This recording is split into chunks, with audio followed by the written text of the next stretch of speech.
मंडळी, आजच्या कार्यक्रमात आपण बायोचार, माती, उत्पादन आणि पर्यावरणासाठी लाभदायक उपाय या विषयावर डॉक्टर उल्हास पाटील कृषी महाविद्यालयातील मृदा विज्ञान विभागाच्या सहाय्यक प्राध्यापक डॉक्टर मोनिका सुरेंद्र भावसार यांची किशोरी वाघोळदे यांनी घेतलेली मुलाखत ऐकणार आहात.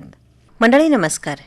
मंडळी, सेंद्रिय खतांचा अभाव, रासायनिक खतांचा अतिवापर, एक पीक पद्धती, पाण्याचा अतिवापर, जमिनीची धूप हे सगळे जमिनीची सुपीकता घडवणारे मुख्य घटक आहेत, ज्यामुळे जमिनीतील सूक्ष्मजीव मरतात, अन्नद्रव्यांचा समतोल बिघडतो, जमिनीची जलधारण क्षमता कमी होते आणि अखेरीस पिकांची वाढ, उत्पादन आणि गुणवत्ता खालावते, ज्यामुळे अन्न सुरक्षेचा प्रश्न निर्माण होतो. यावर मात करण्यासाठी सेंद्रिय खतांचा वापर, पीक फेरपालट आणि संतुलित खत व्यवस्थापन आवश्यक आहे.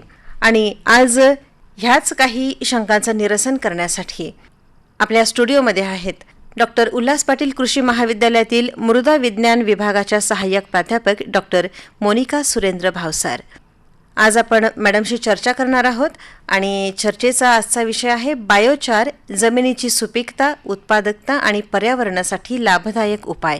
मॅडम नमस्कार आणि स्वागत आहे आकाशवाणीच्या स्टुडिओमध्ये. नमस्कार मॅडम. मॅडम, मागच्या कार्यक्रमामध्ये आपण सेंद्रिय कर्बाची चर्चा केली होती आणि या भागामध्ये बायोचार निर्मिती आणि वापराबद्दल थोडीशी माहिती अपेक्षित आहे. तर सगळ्यात सुरुवातीचा माझा प्रश्न असा असेल की बायोचार म्हणजे नेमकं तुम्ही काय सांगाल? बायोचार हा मुळात पिकांचे अवशेष जे असतात किंवा इतर सेंद्रिय वस्तू ज्या कमी ऑक्सिजनमध्ये जाळून तयार होणारा काळसर पदार्थ आहे त्याला आपण बायोचार म्हणतो. दिसायला तो कोळशासारखाच असतो, पण त्याची जी रचना आहे ती वेगळी असते. ते मातीत वापरल्यास मातीची उर्वरित क्षमता सुधारते आणि पाण्याची धारण क्षमता वाढते. आणि जसं की मायक्रोबियल्स असतात, म्हणजे सूक्ष्मजीव असतात जे जमिनीत असतात, ते उत्तम राहतात. तसंच जे सेंद्रिय कर्बाचं प्रमाण आहे ते समृद्ध राहतं.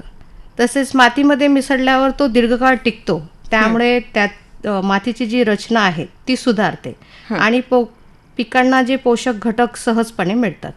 थोडक्यात सांगायचं तर बायोचार हा सॉईल अमेंडमेंट म्हणजेच माती सुधारण्यासाठी एक क्रांतिकारक उपाय आहे.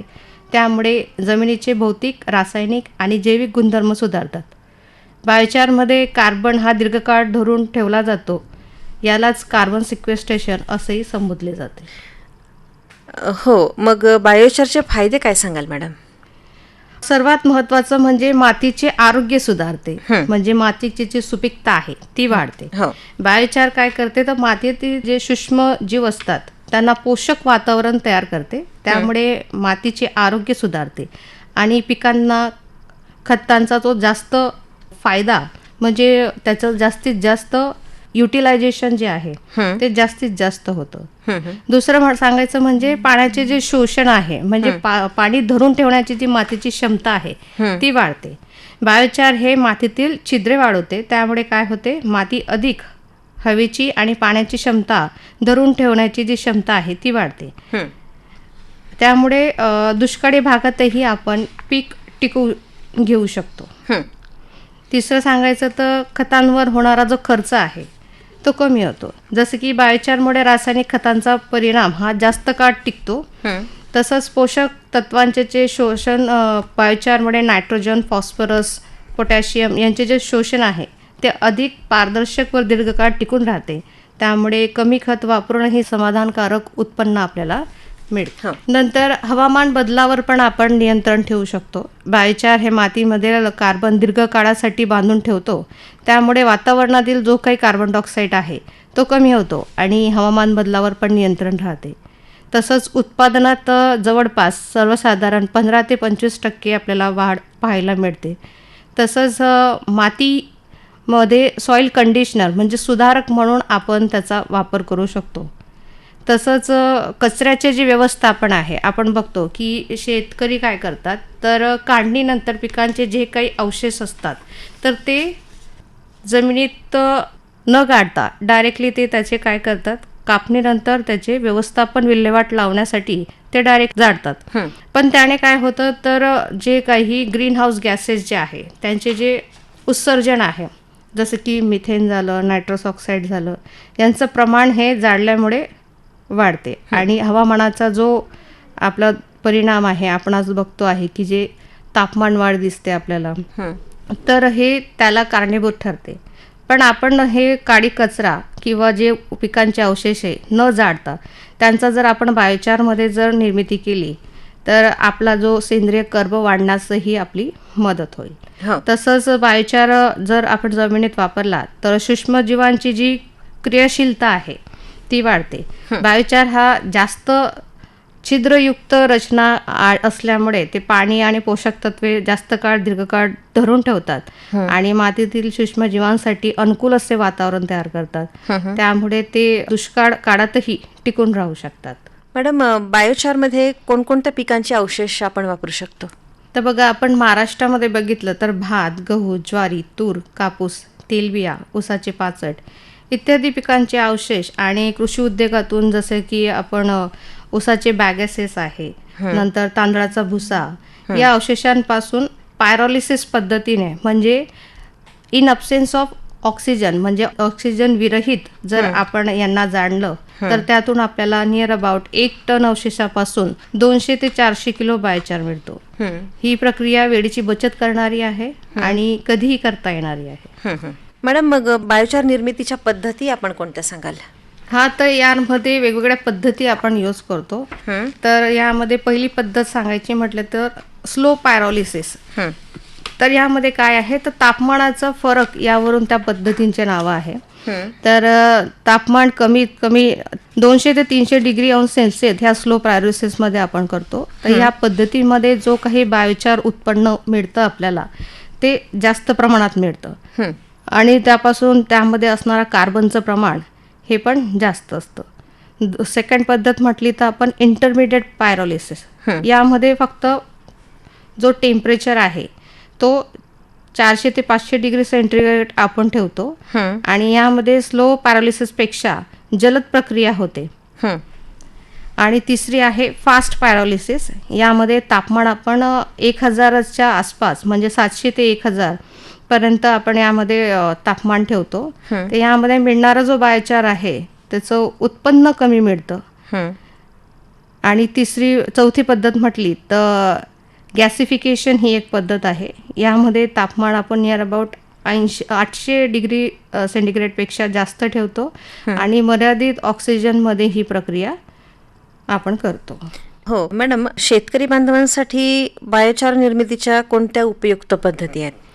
आता शेतकरी बांधवांसाठी आपण प्रामुख्याने म्हटलं तर पारंपरिक मातीच्या भट्ट्या तयार करून आपण बायोचार निर्मिती करू शकतो. तर यामध्ये एक ढीग पद्धत असते. तर यामध्ये आपण सर्वप्रथम लाकूड व झाडांच्या ज्या मुळा असतात त्याचं पिरॅमिड सारखा ढीग तयार करतो आणि हा ढीग हे मातीने झाकला जातो.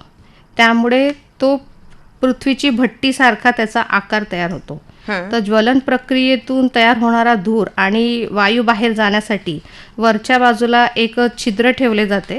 हे छिद्र हळूहळू वर खाली उघडले जातील ज्यामुळे ज्वलन प्रक्रिया योग्य प्रकारे चालू राहील अशा प्रकारे त्याचं रचना केली जाते.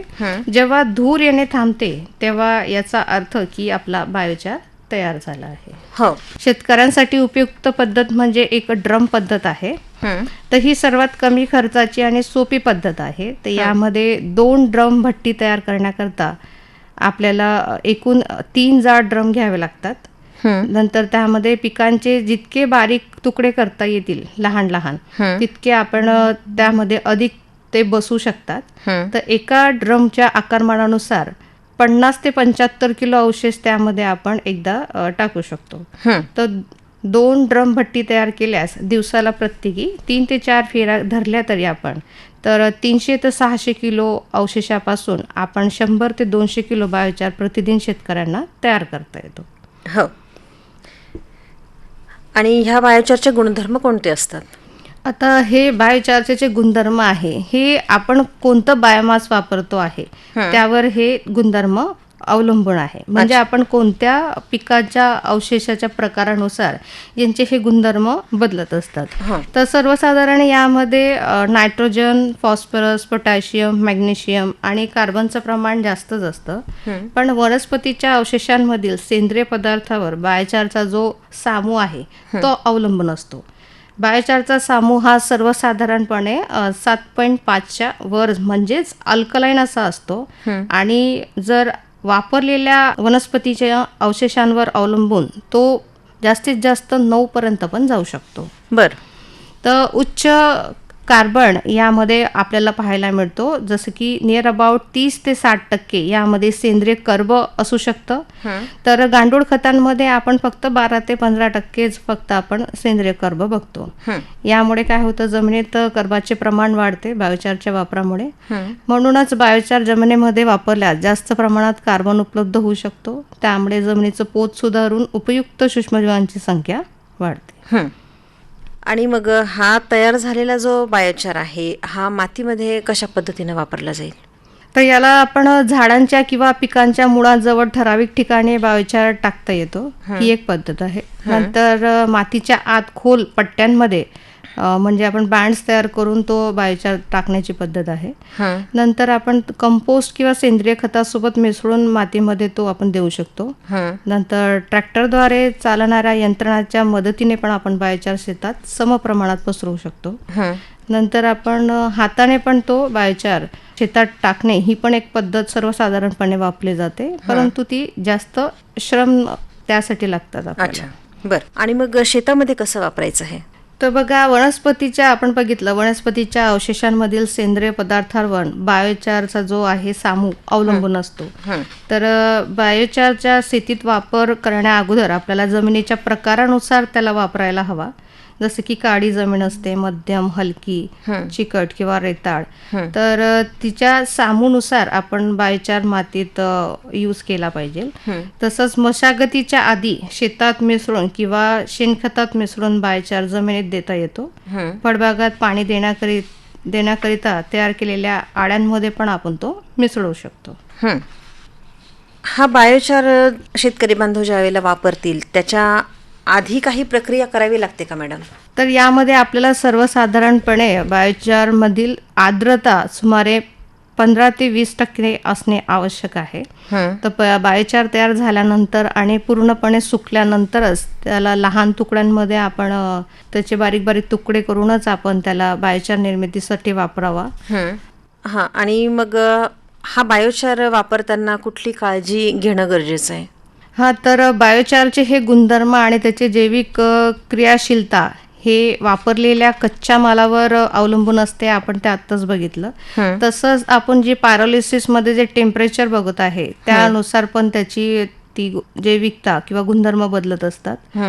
तर वेळोवेळी आपण ते बायोचार वापरण्याआधी त्याचा दर्जा समजून घेणे अतिशय आवश्यक आहे. तर प्रयोगशाळेत आपण त्याची तपासणी केली पाहिजे. माती आणि पिकांसाठी बायोचारची रासायनिक आणि भौतिक गुणधर्म तपासण्यासाठी आपण प्रयोगशाळेत चाचणी करून घेणे अतिउत्तम राहील. तसंच जो सामू जो आहे बायोचारचा, बायोचार हा आम्लधर्मी किंवा अल्कधर्मी असू शकतो, ज्यानुसार आपण त्याचा बायोमास यूज करतोय त्यानुसार. तर तुमच्या मातीचा सामू आणि पिकांची गरज ओळखून योग्य तो सामूचा बायोचार आपण निवडावा. नंतर बायोचार थेट मोठ्या प्रमाणात मातीमध्ये न मिसळता प्रथम ते शेणखत किंवा कंपोस्टमध्ये मिसळून वापरावे, जेणेकरून त्याचे उत्तम रिझल्ट आपल्याला मिळतील. आणि वापरण्यापूर्वी मातीची तपासणी करून घेणे हेच फार महत्त्वाचं यामध्ये आहे. हो, नक्कीच मॅडम. आता आपले जे शेतकरी बांधव ही मुलाखत ऐकतायत यांना आपण काही आवाहन या आकाशवाणीच्या माध्यमातून करू इच्छिता का? हो, नक्कीच. बायोचार हा शेतकऱ्यांसाठी डबल फायदा आहे. मातीची सुपीकता ते वाढवतच, उत्पादकता पण वाढवतं. याशिवाय हवामान बदलावर नियंत्रण ठेवण्यासाठी पण ते उपयुक्त आहेच.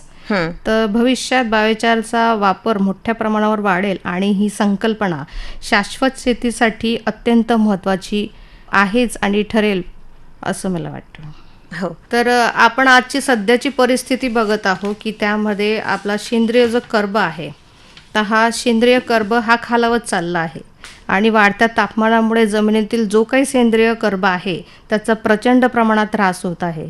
तर सध्या बहुतांश जमिनीतील सेंद्रिय कर्ब आपण पाहिला तर 0.3 ते 0.4% एवढाच आपल्याला बघायला मिळतो आहे. तर बायोचारमधील कार्बन हा स्थिर असतो, तर त्याची सहजासहजी विघटन अथवा ऱ्हास होत नाही.